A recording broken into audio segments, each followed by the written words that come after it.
नमस्कार। मैं विनय कुमार, वैज्ञानिक, भारतीय सुदूर संवेदन संस्थान, आज इसरो प्रक्षेपण यान और सैटेलाइट पेलोड मतलब उपग्रह संवेदक के बारे में बताऊंगा।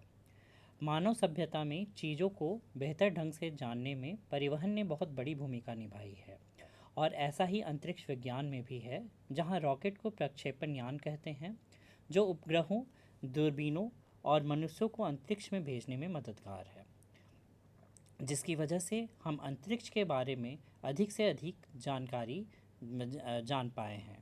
आइए अब जानते हैं इसरो ने न केवल अंतरिक्ष बल्कि हमारे देश के बेहतर भविष्य के लक्ष्य के साथ अपना प्रक्षेपण यान कार्यक्रम कैसे शुरू किया। इसरो के प्रक्षेपण यान।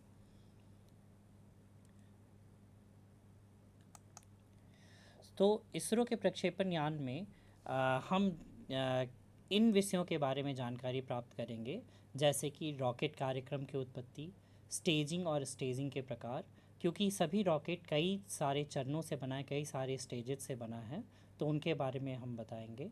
सभी भारतीय रॉकेट इसरो द्वारा विकसित किए गए हैं, तो उन सारे रॉकेट्स के बारे में भी बताया जाएगा। और जो लॉन्चिंग स्टेशंस है, लॉन्च पैड्स है, जो अंतरिक्ष बंदरगाह है जहां से हम इसरो के रॉकेट्स को लॉन्च करते हैं, उसके बारे में हम बताएंगे।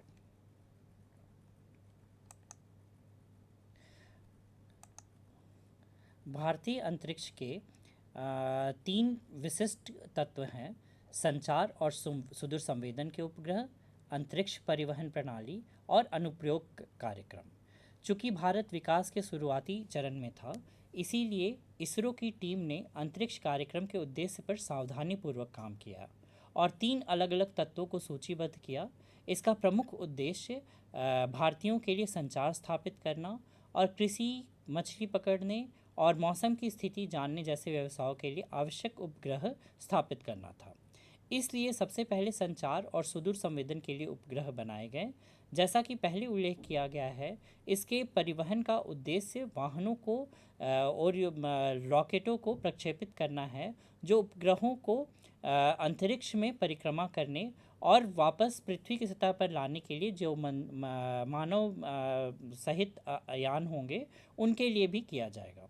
और तीसरा फोकस संपूर्ण भारतीय अंतरिक्ष कार्यक्रम की अनुप्रयोग प्रक्रिया की योजना और व्यवस्था पर था। हम इस छवि में देख सकते हैं कैसे डॉक्टर विक्रम साराभाई को रॉकेट डिज़ाइन हमारे डॉक्टर APJ अब्दुल कलाम समझा रहे हैं, जिसकी शुरुआत, रॉकेट प्रोग्राम की शुरुआत उन्होंने की थी। अब हम अंतरिक्ष परिवहन प्रणाली के बारे में जानेंगे। तो पहले अंतरिक्ष परिवहन प्रणाली कैसे काम करता था, हम इसरो को कहाँ से आरंभ किए थे, कहाँ से हमने रॉकेट को लॉन्च करना शुरू किया था, उसके बारे में हम बताएंगे। चूँकि हम इसरो के प्रक्षेपण वाहन के बारे में जानने के लिए यहाँ आए हैं, तो अंतरिक्ष प्रणालियों, परिवहन प्रणालियों के बारे में विस्तार से सीखेंगे। जैसा कि हम इस स्लाइड में देख रहे हैं, यह चर्च जो है, यह अरब सागर तट पर तिरुवनंतपुरम के पास थुम्बा नामक स्थान पर तट और रेलवे लाइन के बीच स्थित है। इस स्थान को चुनने का कारण यह था कि यह पृथ्वी के चुंबकीय भूमध्य रेखा पर, ताकि रॉकेट इससे तेज़ी से यात्रा कर सके, और इन सब आधार पर थुम्बा हमारे भारतीय अंतरिक्ष कार्यक्रम को शुरू करने के लिए पहला सही स्थान बन गया, और इसे हम Thumba equatorial rocket launching station कहते हैं, जिसका शॉर्ट फॉर्म है टर्ल्स। और अन्य तस्वीरों में आप देख सकते हैं कि कैसे रॉकेट को लॉन्च पैड तक पहुंचाया जा रहा है साइकिल और बैलगाड़ी की मदद से।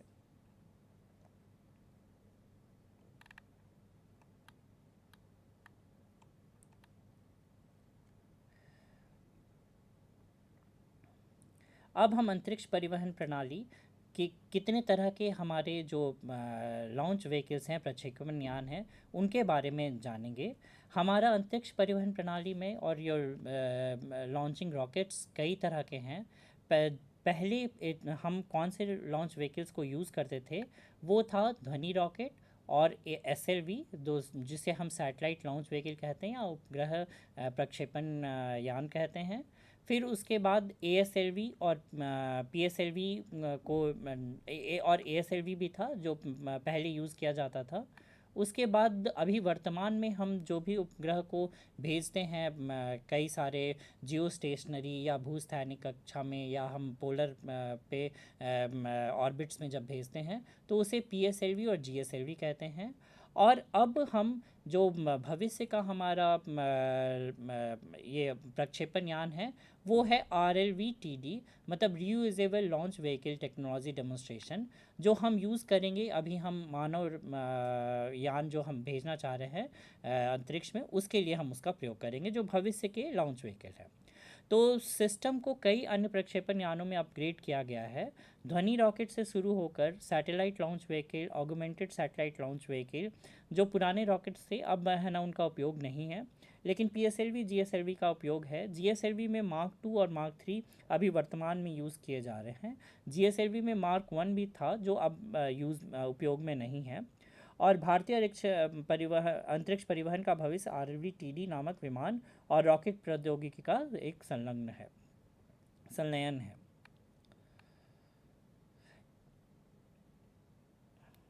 इससे पहले कि हम रॉकेट्स की गहराई में जाएं, आइए कुछ महत्वपूर्ण सीखें। जैसा कि हम प्रक्षेपण वाहनों और यानों के बारे में सीख रहे हैं, रॉकेट के बारे में विस्तार से जानना आवश्यक है।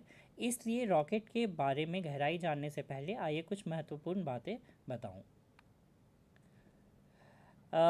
आप इसमें देख सकते हैं कि स्टेजिंग के कई प्रकार हैं।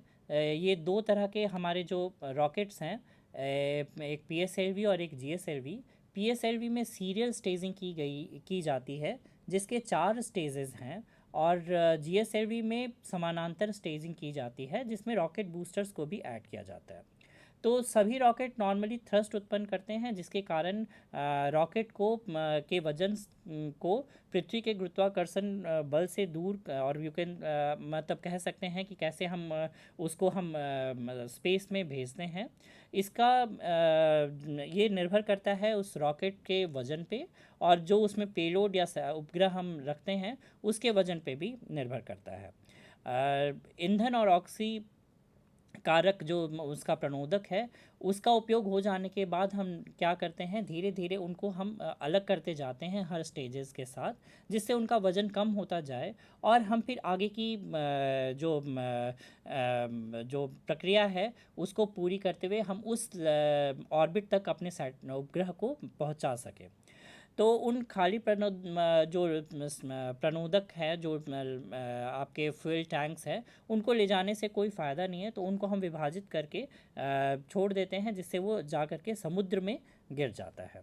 तो हम प्रणोदक को जो डिफरेंट स्टेजेस में किया गया है उसके बारे में बताते हैं।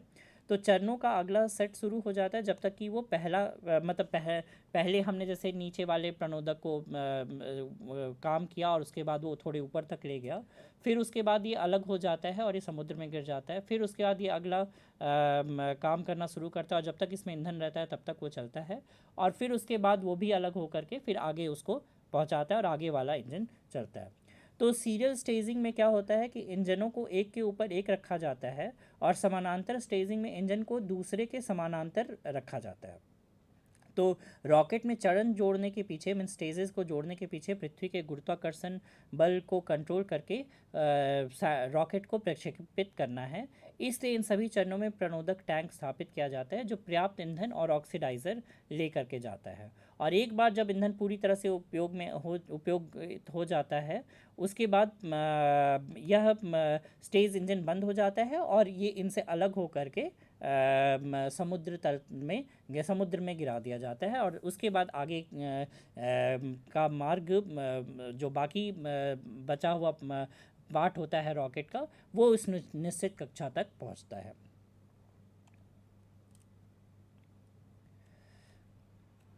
आइए अब जानें ऊंचाई के आधार पे हमारी जो पृथ्वी की कक्षाएं हैं जिनमें हम अपने सैटेलाइट्स उपग्रहों को लॉन्च करते हैं, वो क्या है।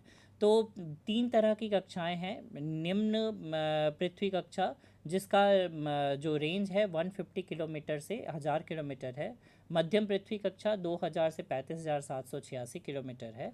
और भूस्थैनिक कक्षा जो जियो स्टेशनरी है वो 35,786 है।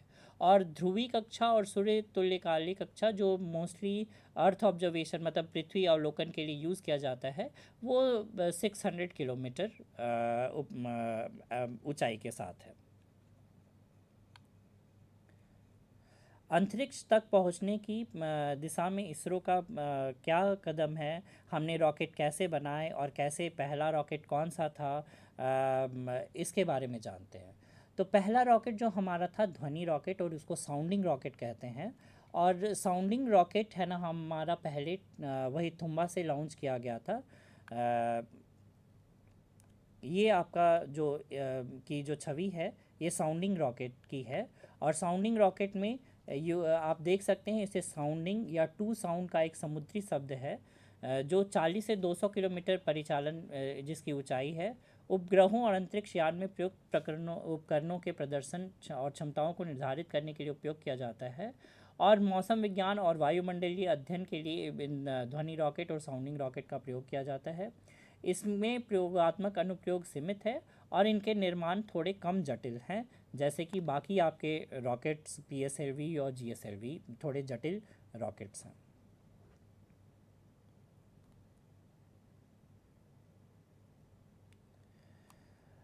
आप अब देख सकते हैं इसमें कि ध्वनि रॉकेट नाइके अपाचे लॉन्च कैसे किया गया था तुम्बा से। तो 21 नवंबर 1963 को शाम 6:25 पर केरल के तिरुवनंतपुरम के पास तुम्बा से अमेरिका निर्मित पहले साउंडिंग रॉकेट नाइकी अपाचे का प्रक्षेपण किया गया था, जो ये भारतीय अंतरिक्ष कार्यक्रम की शुरुआत थी। 27 फुट का वह रॉकेट अंतरिक्ष में 180 किलोमीटर तक गया और चंद्रमा की रोशनी वाले आकाश में एक शानदार नारंगी रंग का सोडियम वाष्प उसने छोड़ा।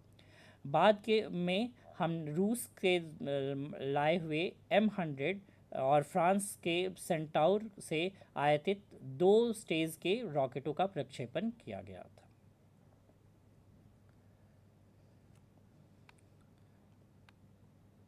उसके बाद रोहिणी उपग्रह का जन्म हुआ। रोहिणी श्रृंखला के तहत इसरो के पहले साउंडिंग रॉकेट्स बने। तो इसरो ने रोहिणी श्रृंखला के तहत जो रॉकेट शुरू किया था उसका व्यास 75 मिलीमीटर है, जिसे RH-75 के रूप में तैयार किया गया था। पहला साउंडिंग रॉकेट RH-75 21 नवंबर 1963 को केरल के तिरुवनंतपुरम के Thumba equatorial rocket launching station से लॉन्च किया गया था। RH-75 2 चरणों वाला रॉकेट था।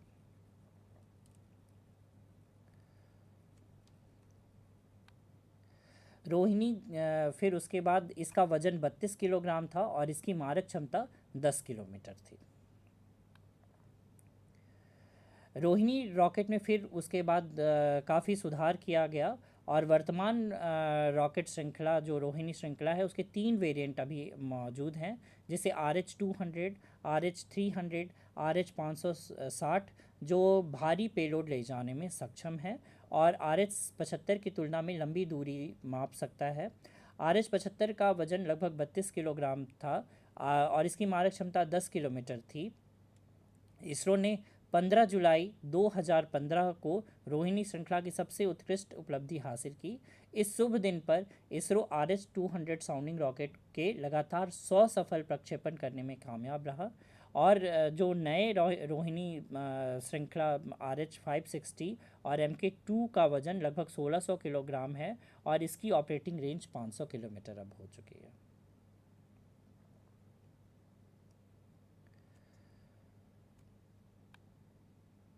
उसके बाद मॉनसून एक्सपेरिमेंट जिसका शॉर्ट फॉर्म मॉनिक्स है उस उपग्रह उसको लाया गया, जो वैश्विक वायुमंडलीय अनुसंधान कार्यक्रम के एक भाग के रूप में मॉनसून की वैश्विक और क्षेत्रीय विशेषताओं का अध्ययन करना जिसका मुख्य उद्देश्य है।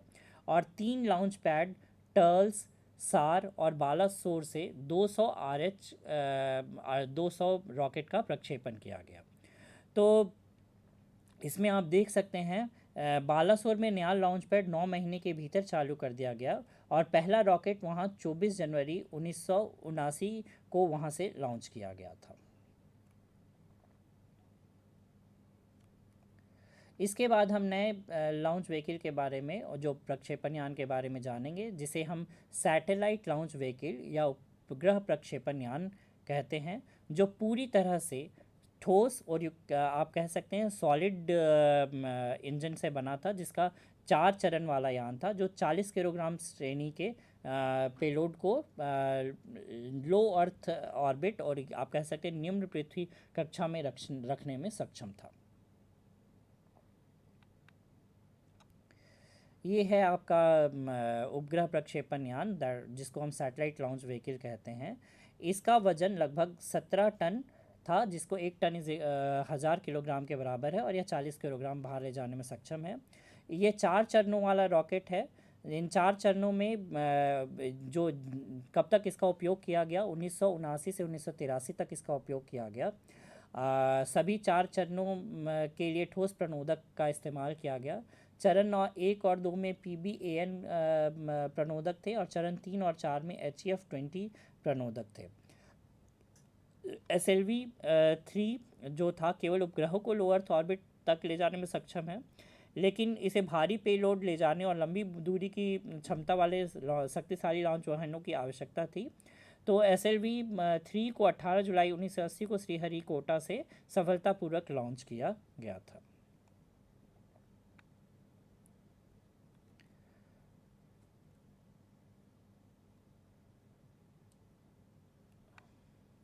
आप इसमें देख सकते हैं 1980 में कैसे SLV 3 का निर्माण किया जा रहा है, और ये SLV 3 रॉकेट है जिसे लॉन्च किया गया था 1980 में।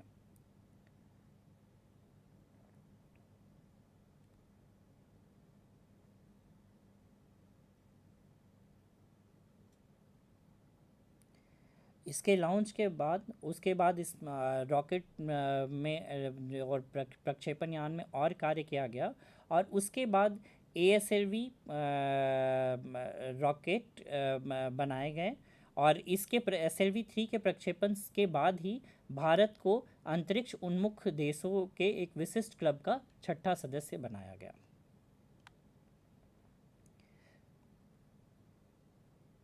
अब हम ASLV के बारे में जानकारी प्राप्त करेंगे, जो इसरो की दूसरी पीढ़ी का रॉकेट था। और ASLV का फुल फॉर्म क्या है? ASLV है आपका ऑगमेंटेड सैटेलाइट लॉन्च व्हीकल, जिसे हम उपग्रह प्रक्षेपित यान का संक्षिप्त रूप कह सकते हैं। और अपने पुराने ASLV के समान ही इसका रेंज था। बट इसकी क्षमता 150 किलोग्राम के पेलोड मतलब सेंसर्स को ले जाने में सक्षम था। और 5 चरणों में 5 स्टेजेस में इनके प्रणोदक थे, और सभी चरण में ठोस प्रणोदक का इस्तेमाल किया गया था। पहले चरण में बूस्टर पर 2 पट्टियां हैं, जो और ये आप कह सकते हैं बूस्टर जो रॉकेट्स हैं, छोटे रॉकेट्स वो हैं जो भारी पेलोड पहुंचाने में मदद करती हैं, और इसका इस्तेमाल 1987 से 1994 तक के बीच में किया गया था। ये ASLV का असेंबलिंग फेज़ है। यहाँ आप देख सकते हैं कैसे ASLV को असेंबल किया जा रहा है, और यहाँ उपग्रह को रखा जा रहा है, और फाइनली यहाँ पे लॉन्च पैड के पास ले जाने के लिए ये देखिए पूरे रॉकेट को असेंबल करके कैसे यहाँ खड़ा किया गया है। ये ASLV जो है इसने भारत और अंतरिक्ष के बीच की दूरी को कम कर दिया, और इसका और इसके बाद इसने नए प्रौद्योगिकी को जन्म दिया। इसमें आप देख सकते हैं कैसे ASLV जो आपका असेंबल हुआ है यहाँ पे कैसे रखा गया है। और इस ASLV की मदद से यहाँ पे वर्टिकल इंटीग्रेशन, जिसे ऊर्ध्वाधर एकीकरण कह सकते हैं, क्लोज लूप गाइडेंस के साथ यहाँ पे स्ट्रैप ऑन टेक्नोलॉजी का भी इस्तेमाल किया गया है, और इसमें इनर्शियल नेविगेशन भी था, और इसमें जो बल्ब नुमा हीट शील्ड होता है उसका इस्तेमाल भी किया गया था।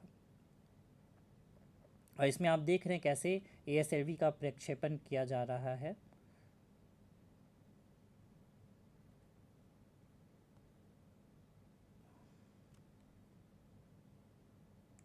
इसके बाद हमारे इसरो का महत्वपूर्ण रॉकेट आता है, जिसे हम PSLV कहते हैं, और पीएसएलवी अभी हमारे भारत का सबसे लोकप्रिय प्रक्षेपण यान है, जिससे हम कई प्रकार के उपग्रह को भेज चुके हैं। अभी हाल में ही जो हमने आदित्य L1 को भी प्रक्षेपित किया है, वो भी पीएसएलवी की मदद से ही किया है।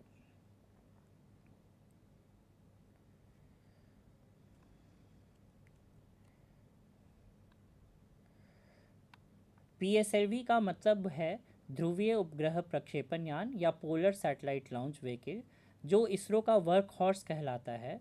और इसके विशेषताएं ये हैं कि यह 4 चरणों वाला रॉकेट प्रक्षेपण है। इसमें बूस्टर और स्ट्रैप ऑन मोटर है। स्ट्रैप ऑन मोटर्स की संख्या के आधार पर पीएसएलवी में GXL, QL और DL जैसे विभिन्न संस्करण हैं। उपग्रह को LEO, SSO और सब GTO और GTO में पहुंचाने की क्षमता है। तो LEO मतलब लो अर्थ ऑर्बिट हो गया, SSO मतलब सन सिंक्रोनस ऑर्बिट हो गया, और सब GTO मतलब जियो ट्रांसफ़र ऑर्बिट में लोअर साइड में इसे जब लॉन्च किया जाए तो वो हुआ। और GTO जियो ट्रांसफ़र ऑर्बिट में पहुंचाने की क्षमता है इनमें। इसमें हम 1900 किलो तक की उपग्रह को लॉन्च कर सकते हैं।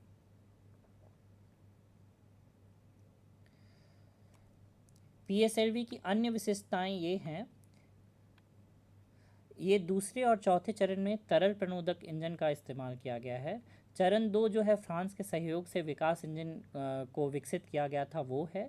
चरण 4 में PS4 एक ट्विन प्रेशर फेड इंजन है जिसका इस्तेमाल किया गया है। और इसमें आप देख सकते हैं जो मल्टी पेलोड एडाप्टर हैं वो कैसे यहाँ पर हैं। तो इस पीएसएलवी बूस्टर को छोड़कर जो ये 4 चरणों वाला रॉकेट है, इसमें यान द्वारा उपयोग किए जाने वाले बूस्टर की संख्या मिशन की आवश्यकताओं पर आधारित है। अगर आपके स्ट्रैप ऑन मोटर्स की संख्या ज़्यादा या कम है तो उसके अनुसार वो GXL, QL और DL जैसे विभिन्न संस्करण उपलब्ध हैं। तकनीकी विशेषताएं इस प्रकार हैं कि SSPO को पेलोड 1750 किलोग्राम, सब GTO 1425 किलोग्राम, और चौथे चरण में PS4 पीएसएलवी का सबसे ऊपरी चरण जिसमें 2 योग्य तरल इंजन भंडार करने की क्षमता है। S3 पीएसएलवी का तीसरा चरण एक ठोस रॉकेट मोटर है जो प्रक्षेपण और के वायुमंडलीय चरण के बाद ऊपरी चरण को और ऊंचाई प्रदान करता है। तो S2 पीएसएलवी अपने दूसरे चरण के लिए अपने पृथ्वी मीन्स आप कहें कि तरल रॉकेट इंजन का उपयोग करता है, जिसे विकास इंजन के रूप में जाना जाता है। तो ये आपका जो है ये विकास इंजन है। फिर उसके बाद इसमें 6 ठोस स्ट्रैप ऑन बूस्टर लगाए गए हैं। स्ट्रैप ऑन मोटर्स पीएसएलवी अपने पीएसएलवी G और पीएसएलवी XL वेरिएंट में पहले चरण द्वारा प्रदान किए गए जोर को बढ़ाने के लिए है। 6 ठोस रॉकेट स्ट्रैप ऑन मोटर्स का उपयोग करता है। हालांकि को पीएसएलवी में स्ट्रैप ऑन नॉर्मल पीएसएलवी में स्ट्रैप ऑन का उपयोग नहीं है, बट हम ऊंचाई बढ़ाने के लिए मतलब ज़्यादा ऊंचाई में अपने उपग्रह को लॉन्च करने के लिए हम स्ट्रैप ऑन मोटर्स का उपयोग करते हैं। पीएसएलवी रॉकेट के एक चरण के ऊपर दूसरे चरण में कैसे बनाया जाता है, अंत में पेलोड नोज कोन में रखा जाता है। हम पीएसएलवी रॉकेट पर एक साथ कई उपग्रहों को लॉन्च कर सकते हैं।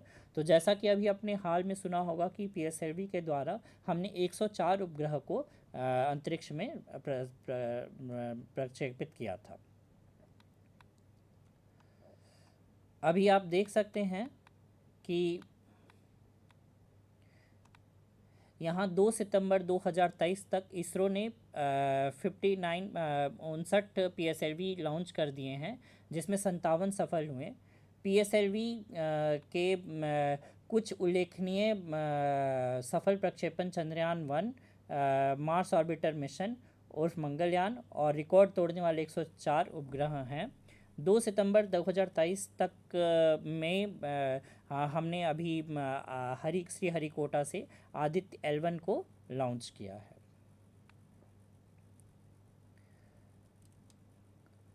अब आप देख सकते हैं पीएसएलवी का जो क्षमता है, मतलब उसका कुल वजन 320 टन है और पेलोड क्षमता जो है सूर्य का मतलब सन सिंक्रोनस ऑर्बिट में सूर्य समकालिक ध्रुवीय कक्षा के लिए 1850 किलोग्राम है।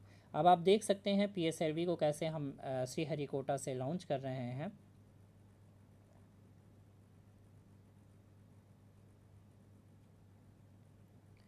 और अब इसरो इस PSLV के द्वारा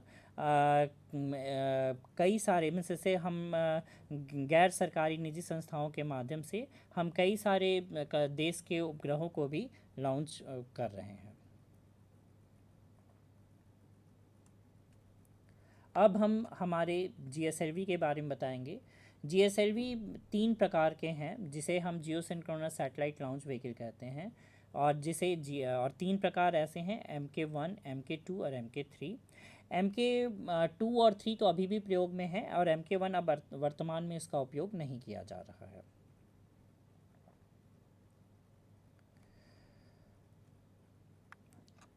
GSLV की जो विशेषताएं हैं, उसका फुल फॉर्म है, वो है जियो सिंक्रोनस सैटेलाइट लॉन्च व्हीकल। ये 3 चरणों वाला प्रक्षेपण यान है, जिसमें 4 समानांतर चरणबद्ध बूस्टर लगाए गए हैं और तरल संचालित है। PSLV तकनीक से विकास इंजन और बूस्टर मोटर्स का भी उपयोग किया गया है, और किसी उपग्रह को जियो सिंक्रोनस ट्रांसफर ऑर्बिट्स में स्थापित करने की क्षमता रखता है। और इसकी उत्थापन द्रव्यमान, मतलब इसका कुल वजन 414 टन है, और पेलोड क्षमता GTO को 2500 किलोग्राम और LEO को 5000 किलोग्राम के ले जाने में ये सक्षम है। अब GSLV MK2 की विशेषताएं मैं बताऊंगा। ये अंतिम चरण में क्रायोजेनिक चरण का उपयोग किया जाता है, जो इसरो के लिए बहुत नया था। GSLV MK1 संस्करण के लिए क्रायोजेनिक रूस से आयात किया गया था। भारत में निर्मित क्रायोजेनिक इंजन CE 7.5 विकसित करने के बाद GSLV श्रृंखला का नाम GSLV MK2 रखा गया। और समानांतर रूप से इसरो ने स्वदेशी क्रायो अपर स्टेज CUSP और योग्य C1 12.5 स्टेज विकसित करने के लिए प्रयास किए, और GSLV MK2 कार्यक्रम में शामिल किया गया।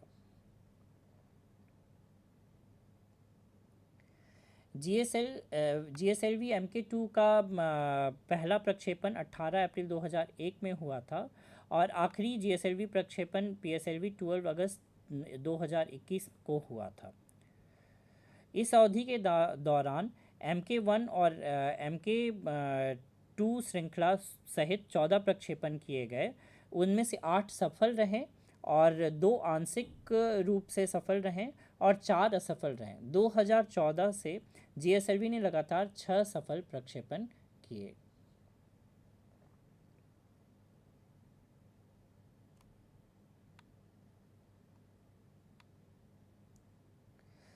GSLV MK3 जो है वह 4000 किलोग्राम पेलोड उठाने वाला चौथी पीढ़ी का लॉन्च व्हीकल है, और इसे हम फैट बॉय भी कहते हैं। अब आप GSLV मार्क 3, जिसमें GSAT-29 उपग्रह को लॉन्च किया गया था, उसको देख सकते हैं, और इसका प्रक्षेपण कैसे किया जा रहा है वो आप देखिए।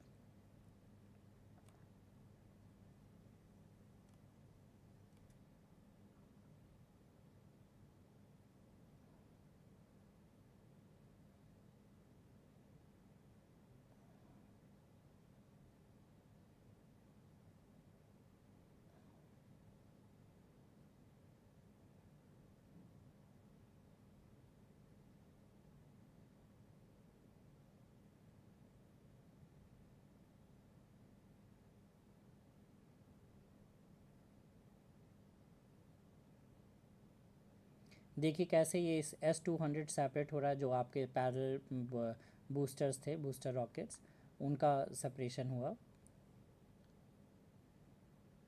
और इंफ्रारेड कैमरा व्यू से आप देख सकते हैं वो कैसे अलग होकर के फिर नीचे समुद्र की ओर गिर रहा है।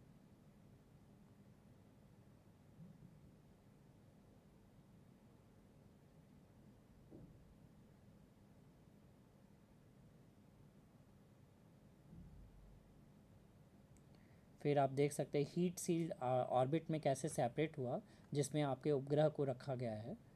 तो आप देख सकते हैं ये ऊपर में जो जहाँ पे उपग्रह को रखा जाता है वो हीट सील्ड से सेपरेट हो गया।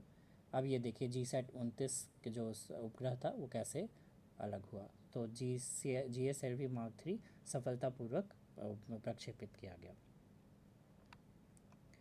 अब आप देख सकते हैं GSLV के जो है वो 4 पीढ़ी का प्रक्षेपण यान है, जिसमें ठोस प्रणोदक के साथ 2 बूस्टर है जिसे S-200 कहते हैं। फिर उसके बाद L-110 हाइपरगोलिक प्रणोदक है के साथ विकास इंजन है। फिर उसके बाद आपका C-20 क्रायोजेनिक इंजन है जो 10 टन पेलोड को ले जाने में सक्षम है, और GTO में 4 टन पेलोड ले जाने में सक्षम है। और ऊपर में जो है आपका पेलोड रखा जाता है। गगनयान मिशन के लिए इसरो द्वारा विकसित पहला मानव रेटेड प्रक्षेपण यान ये होगा।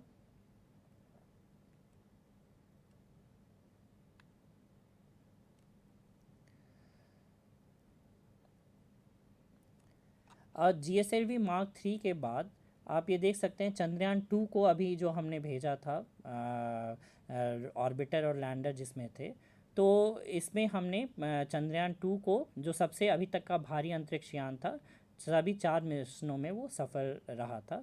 बस यही था कि चंद्रयान 2 में लैंडर ने लैंड नहीं कर पाए थे, लेकिन हम उसे ऑर्बिटर को और वहाँ तक पहुँचाने में, चंद्रमा के ऑर्बिट तक पहुँचाने में सफल रहे थे। इससे GSAT 19, 29 और चंद्रयान 2 को लॉन्च किया गया था।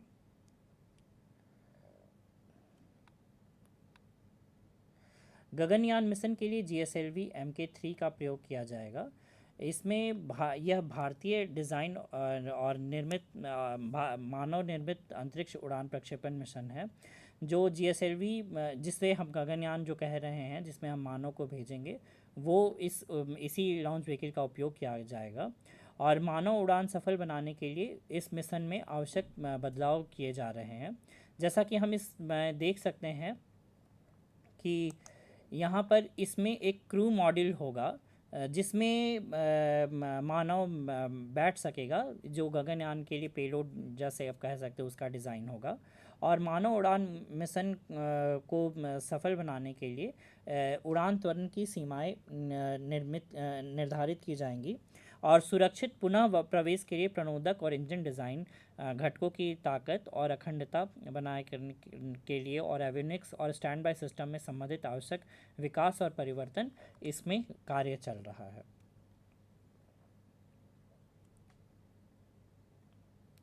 अब हम इसरो के सारे रॉकेट्स के बारे में बताएंगे जो अभी तक लॉन्च किए गए हैं। पहला आपका SLV-3 है, फिर उसके बाद ASLV है, फिर PSLV है, फिर GSLV है जो मार्क 2 और मार्क 3 है। तो यह विभिन्न रॉकेट हैं जो SLV से शुरुआत हुआ और Mk3 तक अपग्रेड हुआ है। अब हम नए तरह के जो भविष्य में प्रक्षेपण यान होंगे उनके बारे में बताएंगे, जिन पे इसरो काम कर रहा है। और इसे क्या कहा जाता है?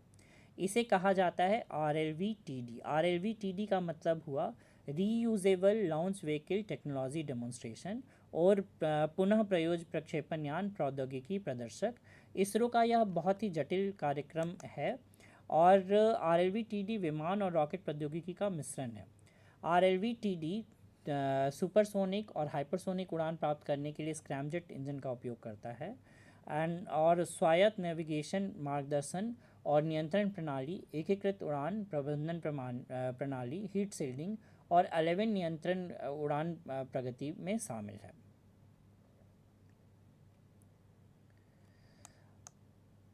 RLV-TD का जो डिज़ाइन है वो कुछ इस प्रकार होगा। इसमें सिमुलेशन प्रोटोटाइप प्रयोग के लिए इसरो ने राष्ट्रीय वैमानिक प्रयोगशाला में और प्रयोगशाला NAL और भारतीय विज्ञान संस्थान IASC का सहयोग लिया। और इसरो ने RLV-TD प्रक्षेपण परीक्षणों के लिए 4 अलग अलग चरणों की योजना बनाई है: हाइपरसोनिक उड़ान प्रयोग, लैंडिंग प्रयोग, वापसी उड़ान प्रयोग और स्क्रैमजेट प्रोपल्शन एक्सपेरिमेंट। तो ये आपका जो है ये रीयूजेबल लॉन्च व्हीकल होगा। जो ऊपरी हिस्सा है वही उसे रीयूज़ करके वापस पृथ्वी पर लाया जाएगा।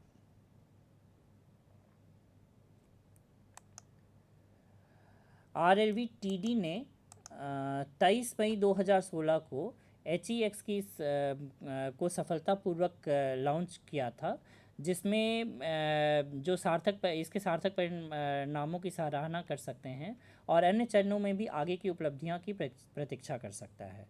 इसमें क्या हुआ था, श्रीहरिकोटा से जब प्रक्षेपण किया गया था तो 400 किलोमीटर दूर बंगाल की खाड़ी में निर्दिष्ट क्षेत्र में पहुंच गया। कुल उड़ान 770 सेकंड की थी। इस पूरी अवधि के दौरान RLV-TD को श्रीहरिकोटा और जहाज जनित टर्मिनलों के ग्राउंड स्टेशन से स्वायत्त नेविगेशन और नियंत्रण प्रणाली, थर्मल सुरक्षा प्रणाली और पुनः प्रवेश मिशन के प्रबंधन के प्रदर्शन पर नज़र रखी गई और निगरानी की गई। अंत में RLV-TD बंगाल की खाड़ी में निर्धारित बिंदु पर गिरा, लेकिन इसे तैरने के लिए कुछ डिज़ाइन नहीं किया गया था। तो फाइनली जो वापस लॉन्च होकर के वापस जो समुद्र पे गिरा वो उस समुद्र में डूब गया, क्योंकि हमने इसमें तैरने की कोई व्यवस्था नहीं की थी।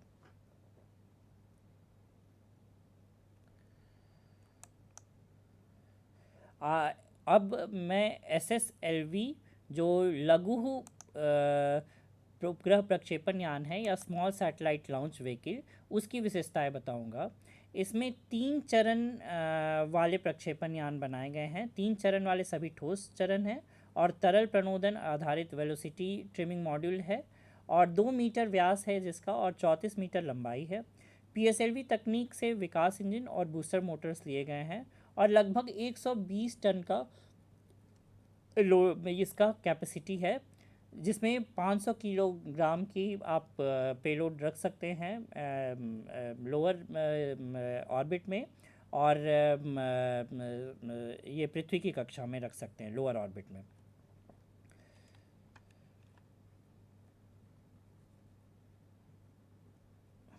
अब इस SSLV से लगभग 6 से 8 मिशन लगातार लॉन्च किया जा रहा है श्रीहरिकोटा से। इस SSLV जो उपग्रह प्रक्षेपण यान है, इसकी जो विशेषताएं हैं वो ये हैं कि यह कम लागत में निर्माण इसका हो रहा है, समय कम लग रहा है इसके निर्माण में, वर्तमान उपग्रह प्रौद्योगिकी की विशेषताओं को पूरा कर रहा है और मल्टीपल पेलोड को ये प्रक्षेपित कर सकता है।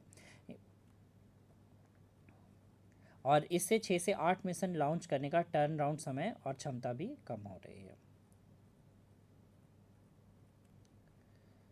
अब मैं सेमी क्रायोजेनिक इंजन के बारे में बताऊंगा। इसकी विशेषताएं यह है कि यह अर्ध क्रायोजेनिक इंजन है जो 2000 केन का थ्रस्ट उत्पन्न करता है। प्रणोदक तरल ऑक्सीजन है जिसे LOX और इसरोसेन कहते हैं, जो प्रणोदक ग्रेड कैरोसिन कहा जाता है, जो पर्यावरण के अनुकूल और लागत प्रभावी प्रणोदक है। और यह चरण GSLV Mk3 वाहन के कोर L110 चरण को प्रतिस्थापित करने के लिए प्रस्तावित है, ताकि प्रक्षेपण यान की क्षमता 4 टन से 6 टन GTO तक बढ़ाई जा सके। सेमी क्रायोजेनिक जो है इसमें इस चरण को स्वदेशी प्रौद्योगिकी का उपयोग करके विकसित किया गया है और SC-120 चरण का व्यास 4 मीटर बनाए रखा गया।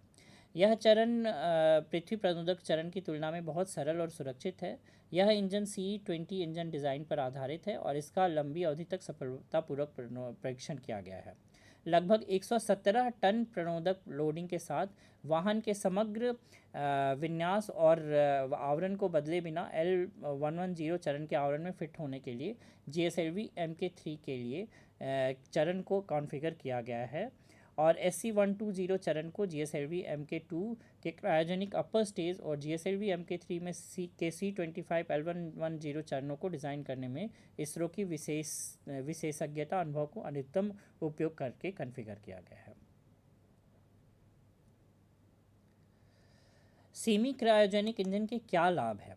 सेमी क्रायोजेनिक इंजन के लाभ ये हैं कि यह चरण पृथ्वी के तरल प्रणोदक चरणों की तुलना में बेहतर प्रदर्शन देते हैं, अंतर्राष्ट्रीय स्तर पर अधिक पर्यावरण अनुकूल प्रणोदकों की ओर स्थानांतरित हो रहे हैं और हमारे प्रक्षेपण वाहनों में अर्ध क्रायोजेनिक इंजन तकनीक को अपनाने में यह संभव हो रहा है। LH2 की तुलना में उच्च ईंधन घनत्व के कारण वे बूस्टर चरणों के रूप में आदर्श साबित हो रहे हैं। बड़े अर्ध क्रायोजेनिक बूस्टर चरण पूर्ण क्रायोजेनिक इंजन चरण की तुलना में सस्ते साबित होते हैं और सेमी क्रायो चरणों का पुनः उपयोग किया जा सकता है।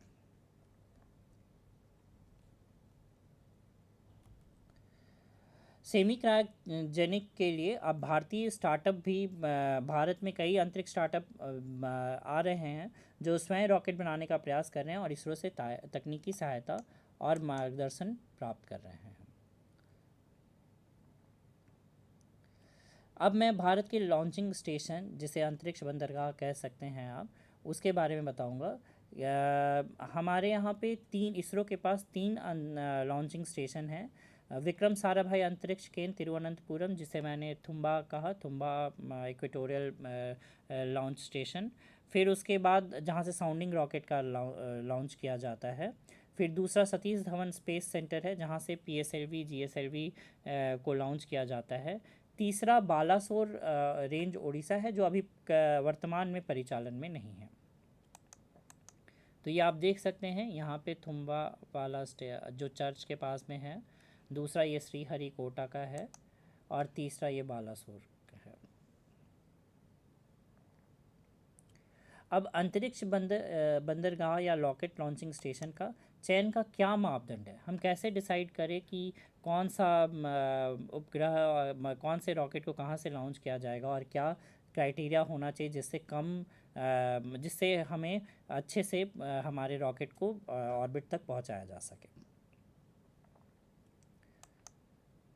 तो पहला मापदंड ये है पूर्व की ओर प्रक्षेपण और भूमध्य रेखा से निकटता। क्योंकि पृथ्वी अपनी धुरी पर घूमती रहती है, इसके साथ यह कोणीय गति का कारण बनता है और इस कारण से कोणीय गति में रॉकेट उड़ान पथ को बढ़ावा देती है, जो आवश्यक ईंधन की मात्रा को कम करने में मदद करता है। पृथ्वी का अधिकतम कोणीय संवेग भूमध्य रेखा क्षेत्र से देखा जाता है। जैसे जैसे कोई भूमध्य रेखा से ध्रुव की ओर बढ़ता है, कोणीय संवेग कम होते जाता है और बसे हुए भूभाग और समुद्र से निकटता भी इम्पॉर्टेंट है। चूँकि लॉन्च वाहन का प्रक्षेप पथ क्रमशः जियोसिंक्रोनस और सन सिंक्रोनस मिशन के लिए पूर्व या दक्षिण की ओर है, इसलिए उड़ान पथ को आबादी वाले भूभाग से बचना चाहिए। रॉकेट के प्रक्षेपण के दौरान विफलता की संभावना रहती है, यह किसी भी स्तर पर हो सकता है, साथ ही अप्रत्याशित है। कभी कभी रॉकेट युद्धाभ्यास को सिस्टम विफलता के बाद भी स्टैंड बाई सिस्टम के माध्यम से नियंत्रित किया जा सकता है। उस स्थिति में विध्वंस मोड अधिकृत है और रॉकेट को समुद्र में गिरा दिया जाता है। सबसे खराब स्थिति में यदि रॉकेट अनियंत्रित है तो आबादी वाले क्षेत्रों की तुलना में समुद्र में दुर्घटनाग्रस्त करना बेहतर होगा। और स्थिर भौगोलिक स्थिति, सुरक्षात्मक दूरी, विस्फोट की क्षमता वाली सुविधाओं का पता लगाने के लिए विशाल मुक्त भूमि आवश्यक है। तो लॉन्चिंग स्टेशन चुनने के लिए भौगोलिक स्थिति महत्वपूर्ण भूमिका निभाती है। चूँकि प्रक्षेपण के दौरान उत्पन्न होने वाला थ्रस्ट और कंपन की मात्रा ज़बरदस्त होती है, इसलिए ज़मीन को यह सहायता प्रदान करने में सक्षम होता है। भूभाग इतना विशाल होना चाहिए कि उसमें सभी आवश्यक कार्य स्थानों और भंडारण क्षेत्रों को रखा जा सके। तो इन्हीं तीन मापदंडों के कारण आप और भी कई कारक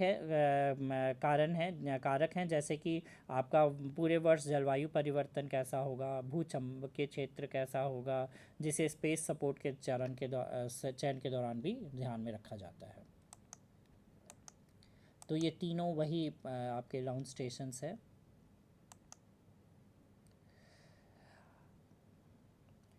भारतीय अंतरिक्ष स्टार्टअप भी अब स्वयं रॉकेट बनाने का प्रयास करें, इसलिए इसरो इन्हें तकनीकी सहायता और मार्गदर्शन प्रदान कर रहा है, जिनमें से कुछ हैं स्काई रूट, अग्निकुल, बेलाट्रिक्स, जो इनका निर्माण कर रहे हैं।